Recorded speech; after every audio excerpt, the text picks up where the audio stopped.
Hoje nós iremos meditar no texto que se encontra lá em 1 Tessalonicenses, capítulo de número 5. Nós iremos fazer a leitura dos versos 16 ao 18.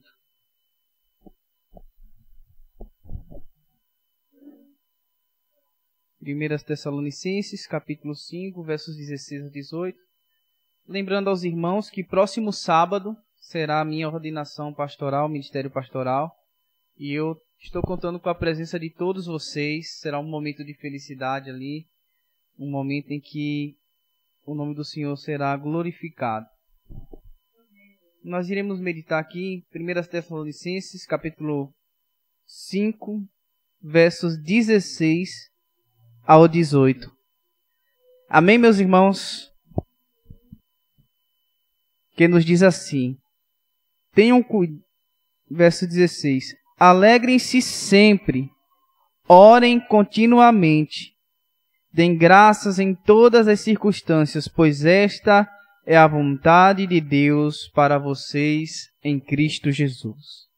Mais uma vez, verso 16, alegrem-se sempre, orem continuamente e deem graças em todas as circunstâncias, pois esta é a vontade de Deus para vocês.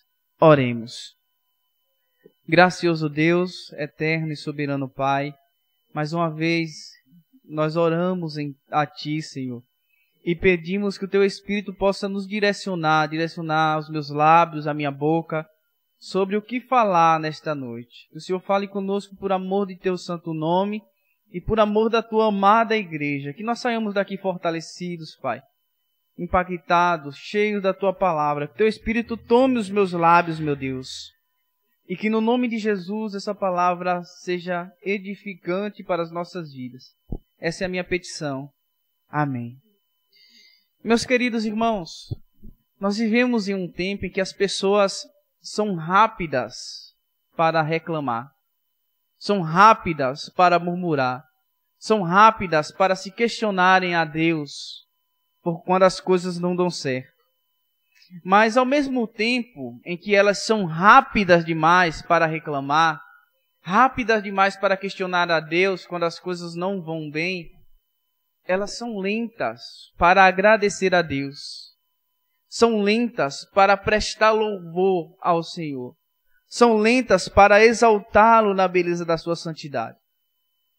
Mas aqui nesta passagem nós vemos que o povo de Deus é chamado para viver de forma diferente.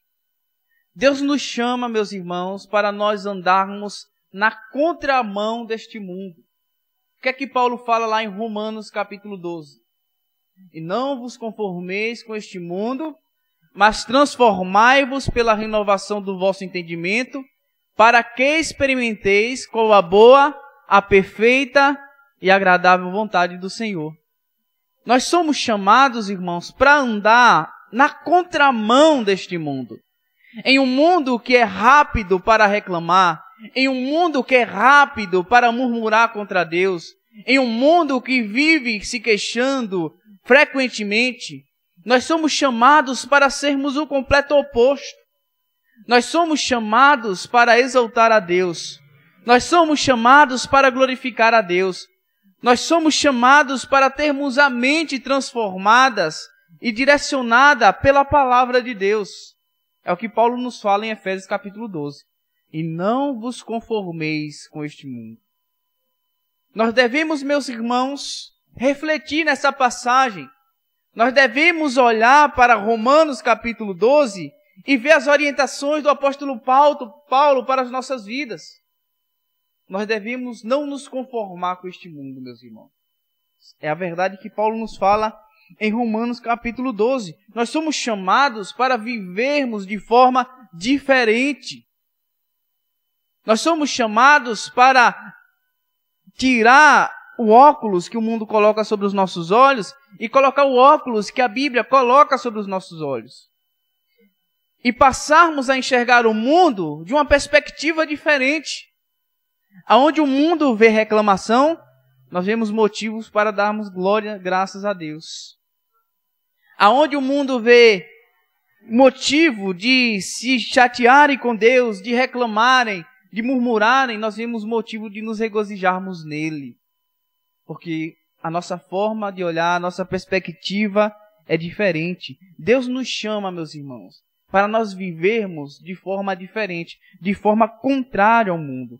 Enquanto o mundo diz, agradeça quando tudo estiver bem, a palavra do Senhor diz, em tudo dai graça. Isso é um paralelo muito distante entre o que o mundo nos ensina e o que Deus nos ensina. A Bíblia nos ensina a dar graças a Deus em tudo. Mas veja que coisa interessante. Nem sempre as coisas vão ser boas em nossas vidas. Nem sempre nós teremos uma saúde impecável. Nem sempre nós vamos olhar para as prateleiras da nossa cozinha e vamos ver o alimento que nós queremos. Nem sempre, meus irmãos, na perspectiva humana, nós vamos ter razões para adorar, para exaltar ao Senhor. Mas o que a palavra nos ensina? Em tudo dai graças. É a palavra do Senhor nos chamando. É a palavra do Senhor nos exortando. Nós devemos dar graças a Deus em tudo, meus irmãos. E nós estamos aqui neste domingo, reunidos aqui, justamente para fazermos isso. Muitas pessoas optaram pelo conforto da sua casa. Muitas pessoas optaram pelo conforto do entretenimento. Muitas pessoas optaram por saírem para algum lugar. Mas nós escolhemos estar aqui para dar graças a Deus. Nós estamos aqui para exaltarmos a Deus. E eu nem sei como é que está a situação da vida de cada um de vocês aqui. Talvez dentre nós existem pessoas que estão passando por uma prova terrível. Talvez dentre nós existem algumas pessoas que estão angustiadas em seu coração. Que olha para dentro de si e reconhece. Hoje as coisas não estão 100%. Mas eu tenho que dar graças a Deus em tudo. Eu tenho que exaltar a Deus em tudo. Porque, meus irmãos, quando nós nos reunimos, nós reconhecemos que a bondade de Deus vai além das nossas circunstâncias momentâneas. Nós reconhecemos que nós devemos adorar a Deus não apenas quando as coisas vão bem em nossa casa. Mas nós somos chamados, e aqui é onde exige de nós a fé, nós somos chamados para adorar a Deus quando as coisas não vão bem.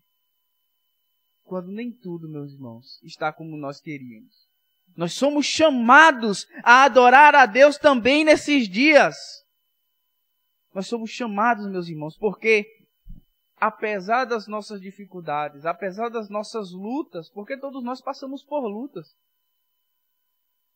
Se você está olhando para si dizendo, eu estou passando por uma luta terrível, você não está sozinho. Todos nós estamos passando por lutas. Frequentemente, meus irmãos, nós somos bombardeados por este mundo. Frequentemente, meus irmãos, nós somos bombardeados por forças espirituais do mal. Frequentemente, nós somos bombardeados por várias informações que contradizem a nossa fé, que atacam a nossa crença, que desfazem do cristianismo.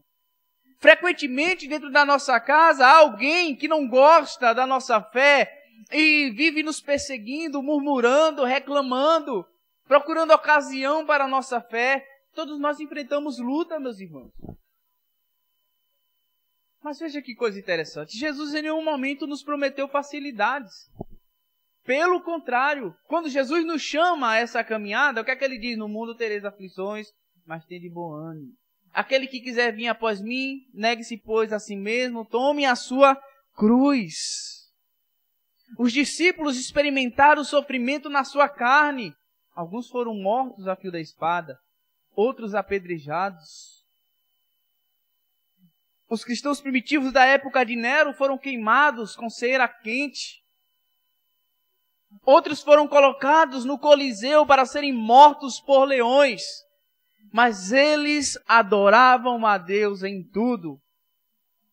Eles exaltavam, glorificavam, davam graças a Deus em tudo, meus irmãos. E fé não é agradecer quando as coisas estão bem. Fé é dar graças a Deus quando as coisas não vão tão bem assim, meus irmãos. E é para esse chamado que a Bíblia nos chama. A gratidão, meus irmãos, É o oxigênio da alma que confia em Deus. É a respiração daquele que confia que Deus é bom e que Ele é fiel. Quem é grato, meus irmãos, diferente do mundo, diferente do ímpio, enxerga a Deus até nas tempestades. Enxerga a Deus até nos momentos mais adversos. Enxerga a Deus nos momentos de tribulação. O nosso desafio, meus irmãos, não é orar a Deus quando as coisas vão bem. O nosso desafio é orar a Deus quando as coisas não vão nada bem. E é isso que a Bíblia nos chama. Meus irmãos, Paulo escreve à igreja em Tessalônica, e essa igreja era uma comunidade jovem. Era uma comunidade nova na fé. E essa comunidade, apesar da sua juventude, apesar de ser uma comunidade nova, sofria perseguições e tinha muitas dificuldades para aquela igreja. Mas mesmo assim, meus irmãos, Paulo escreve já no final dessa primeira carta aos Tessalonicenses, dizendo que eles deveriam viver em alegria, que eles deveriam viver em oração, e o versículo 18, que eles deveriam viver em gratidão constante.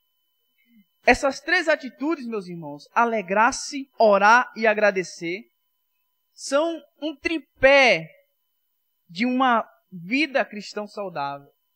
Você quer saber se um cristão é espiritualmente saudável? Observe três aspectos da vida dele. Em primeiro lugar, observe se ele é alegre. Porque muitos entram para o cristianismo e parece que a vida faz é piorar. Vive uma vida amargurada. É uma pessoa que você senta e você sente aquele peso terrível. Não há alegria naquela pessoa. É uma pessoa ranzinza, carrancunda. Uma pessoa que transparece a ideia de ser mal amada. Vive sempre de mau humor. Não se alegra com nada. Vive murmurando da vida. Parece até que nunca conheceu a Cristo. Primeiro aspecto. Uma pessoa espiritualmente saudável, ela é alegre. Mas o segundo aspecto da vida de uma pessoa saudável é que ela ora. Meus irmãos, crente que não ora está com defeito de fábrica. Nós somos chamados, em várias advertências das Escrituras Sagradas, a cultivar uma vida de oração. Nós somos chamados a orar continuamente. O que é que Paulo diz? Orai sem cessar. É orar continuamente. E a consequência inevitável de uma pessoa alegre que ora é que ela é grata. Ela é grata sempre ao Senhor. Ao invés de olhar para aquilo que não tem, ela sempre agradece por aquilo que ela já tem.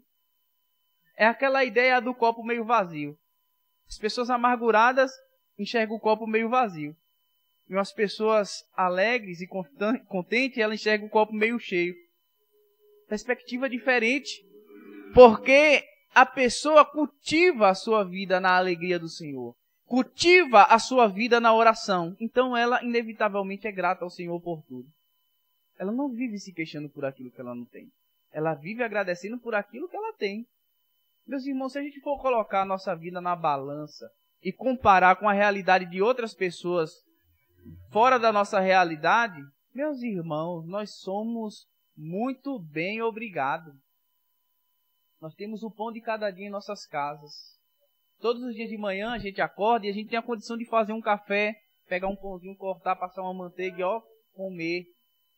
Fazer um cuscuz, quebrar um ovo, fritar e comer o cuscuz com ovo. Chega, me deu uma vontade de comer agora. Nós temos uma vida boa, mas a gente vive reclamando porque a gente não tem um beco. A gente vive reclamando porque a gente não tem a picanha que Lula prometeu e até agora não trouxe. A gente vive reclamando da vida por aquilo que nós não temos. E aí deixamos de enxergar as pequenas coisas valiosas que Deus coloca em nossa mesa. Quantas pessoas na África não queriam ter um pãozinho com manteiga para comer? Quantas pessoas que sofrem, meus irmãos, não têm condição. Então nós devemos dar graças a Deus por tudo. Porque, meus irmãos, isso é um resultado de alguém que tem uma vida espiritual saudável. Mas Paulo nos diz uma outra verdade. O versículo 18 diz que esta é a vontade de Deus. Então aqui, meus irmãos, aumenta mais ainda o critério para nós. Se é a vontade de Deus, nós não podemos ficar no meio termo entre faço ou não faço. Nós temos que fazer. É a vontade de Deus. Agradecer não é uma opção para nossas vidas. Agradecer é um chamado de Deus. Nós somos chamados para ser alegre, para orar, para agradecer. Por quê? Porque é a vontade de Deus. E a vontade de Deus para nós, meus irmãos, é viver com alegria, oração e gratidão, porque em Cristo nós temos razões eternas para ser gratos. Nós estávamos, meus irmãos, mortos em nossas transgressões e pecados. Romanos diz que Deus demonstra o seu amor por nós. Cristo morreu por nós quando ainda éramos pecadores. Paulo diz lá em Efésios capítulo 2, quando ele traz a lista, anteriormente nós éramos como os outros, seguindo os impulsos do nosso coração, desejo, tudo mais. Ele diz, todavia, versículo 4, Deus que é rico em misericórdia, por seu grande amor com que nos amou, enviou Jesus Cristo. Pela graça sois salvos. Meus irmãos, não existe razão mais eterna para sermos gratos do que a certeza de que o Filho de Deus morreu por causa de nós, pecadores. Nós merecíamos o castigo, nós merecíamos a condenação, mas Cristo, com seu amor que nos amou, enviou Jesus Cristo, por meio de quem agora nós temos a salvação. E aqui nós vamos ver 3 verdades nesse texto. Vai ser uma palavra breve, mas poderosa nos nossos corações. A primeira verdade, do verso 16, nos mostra que a gratidão, ela nasce de um coração alegre. Veja o que aqui Paulo diz. Regozijai-vos sempre, ou alegrem-se sempre. A alegria, meus irmãos, a nossa alegria, ela não depende das circunstâncias. Tem gente que, se as coisas estão bem alegres, se estão ruim, triste, fica naquela gangorra. Mas a nossa alegria, ela é independente de estarmos bem ou ruim. Ela não depende das circunstâncias, mas ela depende de quem está conosco em todas as circunstâncias. Como eu falei, nem sempre as coisas na nossa vida vão estar bem, mas Cristo sempre estará do nosso lado. E isso é maravilhoso. Isso já é motivo de nós sermos alegres, meus irmãos. Isso já é motivo de nós nos alegrarmos no Senhor. Porque apesar de estarmos passando por alguns sofrimentos ou falta de alguma coisa, pode nos faltar tudo, mas não nos falta a presença do nosso amado Jesus Cristo. Não nos falta a presença do Senhor. E observe um ponto importante. Paulo está escrevendo, meus irmãos, mesmo tendo passado por vários sofrimentos. Quem está escrevendo aqui não é alguém que nunca sofreu na vida. Quem está escrevendo aqui é uma pessoa que foi presa por causa do Evangelho. É uma pessoa que foi apedrejada. É uma pessoa que foi perseguida terrivelmente. E Paulo está dizendo, se eu fosse olhar da perspectiva humana, eu teria todos os motivos do mundo para não me alegrar. Mas eu não me alegro por causa das circunstâncias. Eu me alegro porque Cristo está comigo. A alegria verdadeira, meus irmãos, ela vem de pertencermos a Jesus. Essa é uma alegria plena. Sabe por quê? Porque tem gente que tem tudo do bom e do melhor e são completamente infelizes. Tem uma casa boa, tem um carro do ano, tem dinheiro, pode comer o que quiser, mas são completamente infelizes. Porque a alegria está em Cristo Jesus. Quando o coração se alegra em Deus, meus irmãos, ele se alegra, ele transborda em gratidão ao Senhor. Mesmo quando nós não entendemos o que Deus faz, e muitas vezes nós não entendemos, nós podemos confiar em quem Deus é. Não foi assim com Jó? Jó sempre apresentava sacrifício pelos seus filhos. Era um homem reto, bem visto pela sociedade. Um homem muito sábio. Mas quando Deus permitiu que Satanás tocasse em tudo, na vida de Jó, seus filhos, na sua carne, ele confiou em Deus. E no final, apesar das várias dúvidas que Jó teve, apesar das várias murmurações, ele dizendo que Deus estava procurando ocasião para castigá-lo, no final disso tudo ele viu Deus com seus próprios olhos. sofrimento, aquela calamidade que veio sobre a vida de Jó, mostrou para Jó quem era Deus. Os discípulos, quando estavam no barco, quando Jesus deu a ordem, vamos para o outro lado, quando o vento soprou, o barco balançou, as águas começaram a entrar dentro do barco, eles ficaram desesperados, chamaram Jesus e disseram: Mestre, não te importa que pereçamos? Jesus levanta, repreende os discípulos, dá ordem ao vento e ao mar, e eles aquietam. Sabe qual é a conclusão final dos discípulos? Quem é esse que até o vento e o mar lhes obedecem? Os discípulos, meus irmãos, já haviam andado com Jesus, já havia visto Jesus fazer milagres. Mas quando Cristo se manifestou poderosamente, triunfantemente, no meio da tempestade, eles perguntaram: quem é este? Tiveram a curiosidade de querer saber mais profundamente quem era Jesus. Porque os sofrimentos na vida de um cristão, eles sempre nos conduzem a conhecermos a Deus de uma forma que nunca havíamos conhecido antes. Mesmo quando nós não entendemos o que Deus faz, nós podemos confiar em quem Ele é nas nossas vidas, meus irmãos. Então nós devemos nos fazer a seguinte reflexão: será que nós temos nos alegrado mais nas bênçãos que nós recebemos de Deus? E por conta disso vivemos dependendo das circunstâncias para sermos gratos e alegres?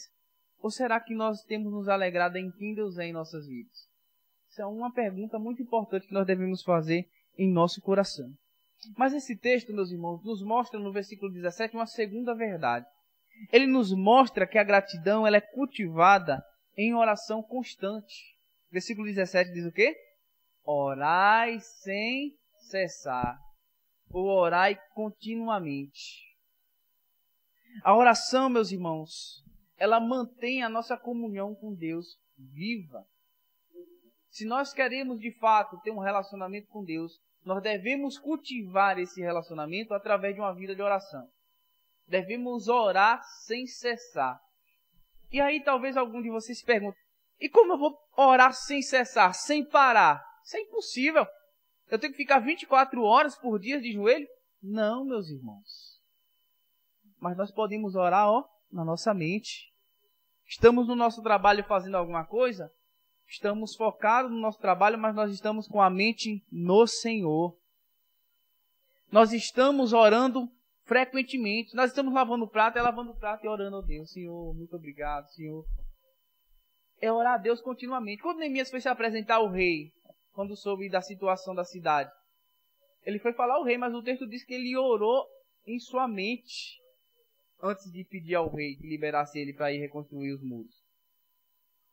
Orar, meus irmãos, sem cessar. Nós temos esse privilégio. Orar não se restringe a orar de joelho. Você pode orar sentado, você pode orar em pé, você pode orar deitado. Não tem desculpa para orar. E veja outra coisa importante com relação à oração. Deus entende as nossas palavras, Deus entende as nossas lágrimas e Deus entende também os nossos gemidos, meus irmãos. Nem sempre, ao nos dispormos a orar, vamos ter palavras para orar. Mas Deus o Espírito Santo converte o nosso gemido em oração a Deus. E Deus entende a nossa oração.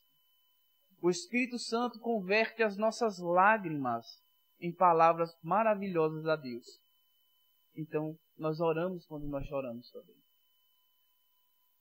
E Ele converte. Nós não sabemos orar como convém, meus irmãos, mas o Espírito Santo, Ele intercede por nós com gemidos inexprimíveis. Ele nos acompanha. Ele conduz a nossa oração a Deus. A oração, meus irmãos, ela mantém essa comunhão com Deus viva. Quando nós oramos, nós reconhecemos a nossa dependência de Deus. Muitas vezes não oramos porque nós ainda não chegamos a esse entendimento do tanto que nós somos dependentes de Deus.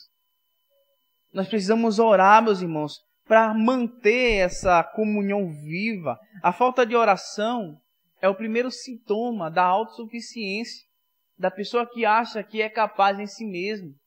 Mas nós que oramos, nós reconhecemos, nós somos fracos e nós precisamos do Senhor. Mas quando nós somos autossuficientes, meus irmãos, a autossuficiência, ela mata a gratidão. Porque nós achamos que tudo foi por causa de nós, dependeu de nós. Foi por causa da força da nossa mão. Então, meus irmãos, orar é lembrar que tudo o que nós temos vem de Deus. Deus lhe deu boa condição. Deus lhe deu habilidade.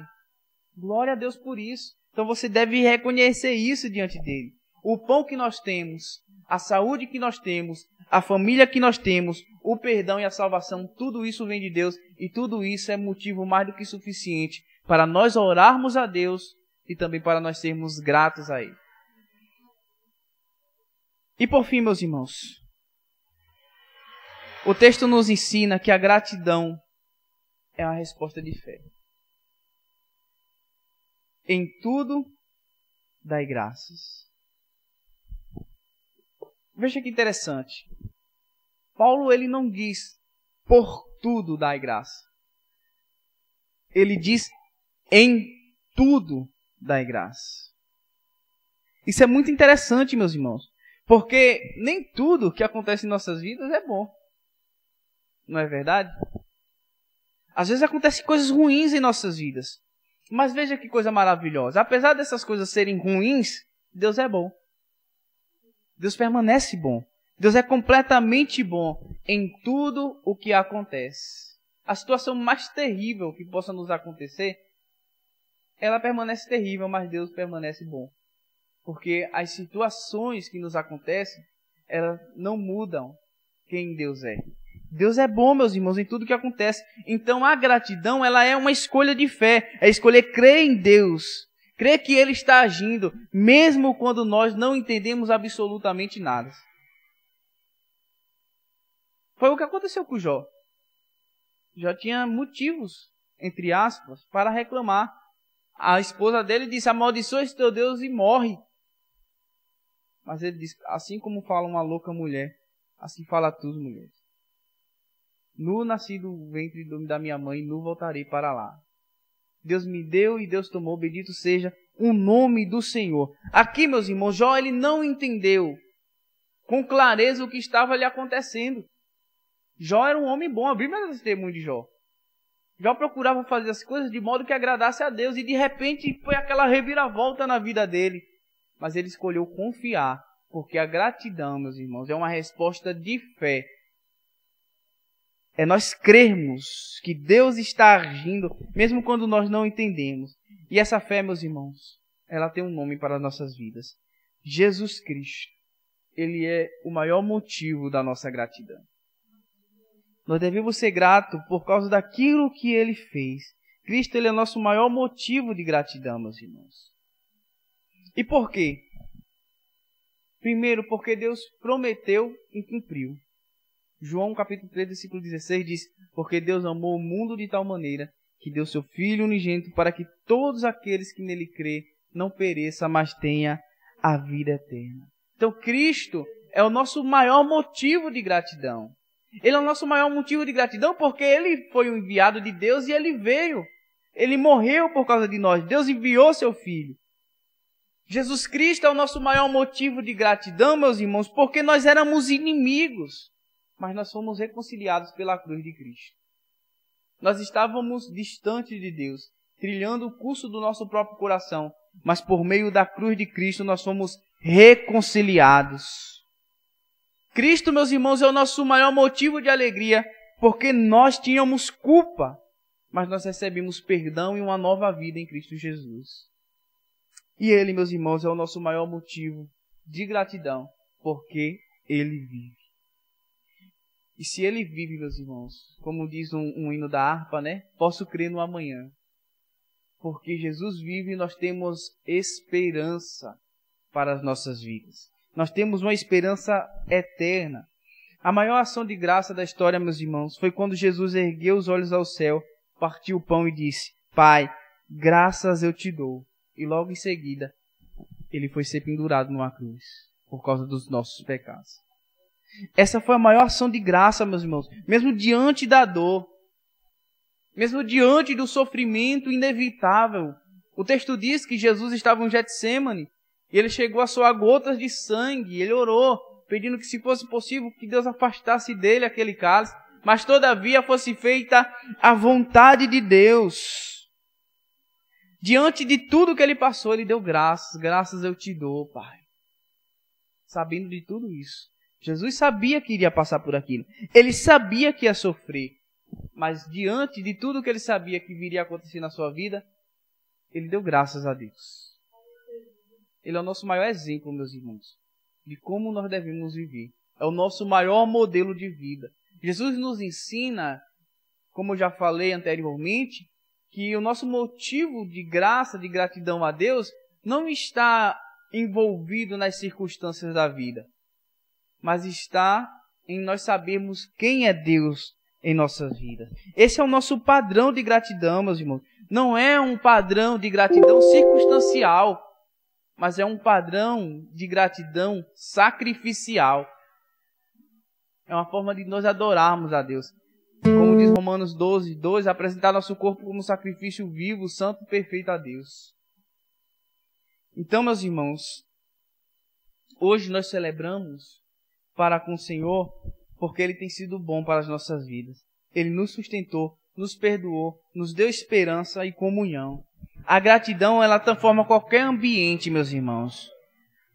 Observe uma coisa interessante.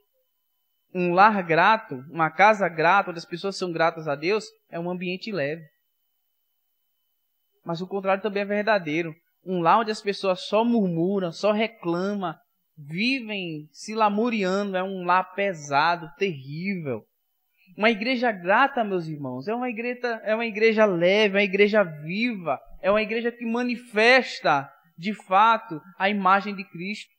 Mas uma igreja onde nós nos vivemos nos lamentando, reclamando, é uma igreja pesada, uma igreja morta, fria. E uma igreja grata, meus irmãos, uma igreja viva e um coração grato é um coração cheio de Cristo. Portanto, nós devemos aprender nesta noite que nós não devemos deixar que a luta da nossa vida abate a nossa gratidão a Deus. Se nós ainda respiramos, é porque Deus ainda está agindo em nossa vida, meus irmãos. Então, o que nós concluímos nesta noite?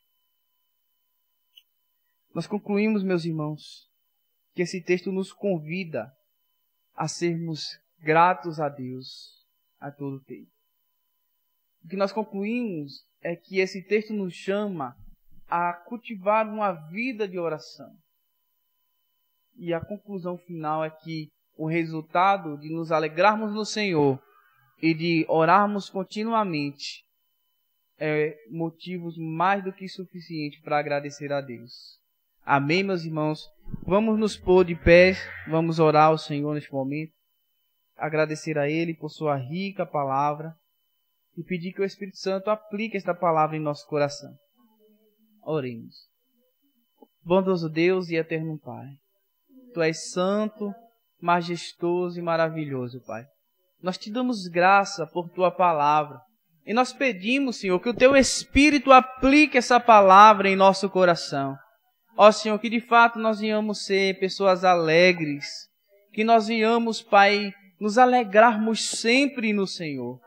Ó Deus, que nós venhamos cultivar uma vida de oração, mesmo em nossas fraquezas, Senhor. Que o Teu Espírito nos ensine a orar como nos convém, Pai.